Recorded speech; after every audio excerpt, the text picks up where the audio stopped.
I was 16 when my little sister Emma was diagnosed with leukemia. Our parents sat us down and made this big speech about fighting this as a family. They promised Emma they'd never miss a treatment, never leave her side. For the first month, they kept that promise. Dad took family leave, Mom rearranged her work. They were model parents, the kind nurses smiled at. Then the novelty wore off. It started small.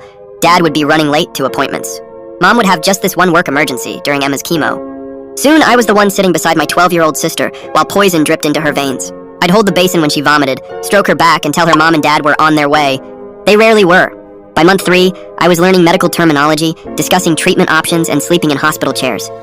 I'd take notes during doctor visits, then relay everything to my parents later. They'd nod, ask a few questions to seem engaged, then change the subject. "It's just so hard to see her like that," Mom would say. "I'm working overtime for the medical bills," Dad would explain, though insurance covered 90%. One night, Emma's fever spiked to 104 degrees. I called my parents 17 times while rushing her to the ER. They didn't answer until morning. Dad texted, "Sorry, phone was on silent." Everything okay? Everything was not okay. Their daughter had nearly died. When Emma lost her hair, I learned to wrap headscarves. When she couldn't eat, I researched which smoothies might stay down. When she cried at night, terrified of dying, I was the one who held her and promised everything would be okay. My senior year became a blur of hospital corridors and missed classes. My college application sat half-finished. Meanwhile, my parents' Instagram showed them at restaurants, concerts, weekend getaways, mental health breaks, they called them. The breaking point came during Emma's bone marrow transplant. She needed someone there 24/7 for 2 weeks of isolation. My parents promised they'd take shifts with me. On day 2, Mom called with terrible migraine. Dad had an unavoidable client dinner. I stayed all 14 days straight, sleeping on a cot, showering in the hospital bathroom. When Emma finally rang the remission bell 6 months later, my parents showed up in new outfits with a photographer. They posted tearful captions about our family's journey and never giving up.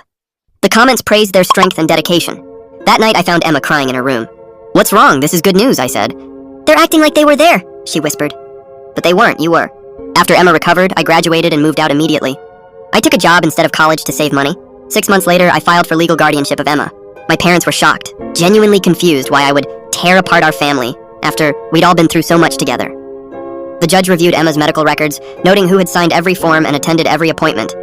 He asked my parents to name Emma's doctors, her medications, or any details of her treatment plan. They couldn't. I got full custody when I was 19. Emma moved in with me that weekend. 3 years later, my parents called. Dad had been diagnosed with lymphoma. The cruel irony wasn't lost on me. They needed someone to drive him to treatments, manage his medications, and help navigate the medical system. Mom was too overwhelmed to handle it alone. "We need you," they said. "Family has to be there for each other during times like this." I agreed to meet them at the hospital for Dad's first treatment. I sat with them in the waiting room, watching their nervous faces as they confronted the same sterile environment Emma had lived in for years. When the nurse called Dad's name, I stood up, gathered my things, and said, "I hope someone shows up for you." Then I walked out the door and never looked back. Emma and I spent that evening making dinner together in our apartment, talking about her college applications. She's studying oncology now. She wants to be there for children whose parents